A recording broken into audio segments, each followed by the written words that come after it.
បាទសួស្តីបងប្អូនទាំងគ្នាឥឡូវដើម្បីងាយស្រួលក្នុងការសិក្សា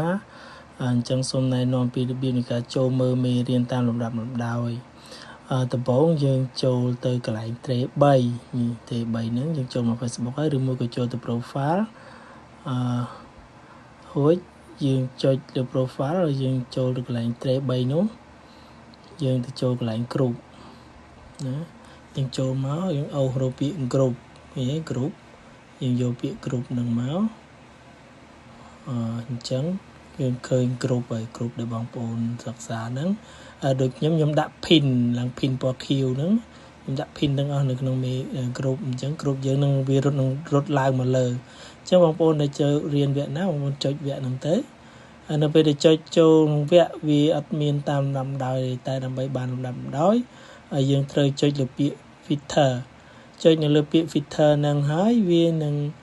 រត់ចូលមកកន្លែងមេរៀននេះតាមលំដាប់ដោយហើយដើម្បីមើលឃើញមេរៀនទាំងអស់យើងចុចលើពាក្យ more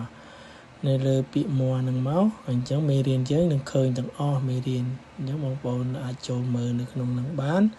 ហើយរបៀបនៃការចូលរៀននៅក្នុងក្រុមគឺដូចគ្នាទាំងអស់អញ្ចឹងបងប្អូនមើលបងប្អូនចុចមេរៀនទី1ទី2អញ្ចឹងមកហើយនៅក្នុងមេរៀនគឺដូចគ្នាទាំងអស់ទោះបីនៅក្នុងក្រុមទី2ឧទាហរណ៍បងប្អូនចូលនៅក្នុងរៀនសិក្សាកម្រិត2អញ្ចឹងចុចលើកម្រិត2បងប្អូនចុចពាក្យ filter ហ្នឹងចុចលើពាក្យ filter ហើយចុចពាក្យ more មកវានឹងឃើញដូចគ្នាទាំងអស់អញ្ចឹងបងប្អូននឹងឃើញដូចគ្នាទាំងអស់អញ្ចឹងមេរៀនមានប៉ុណ្ណឹងសូមអរគុណច្រើនសម្រាប់ការសិក្សា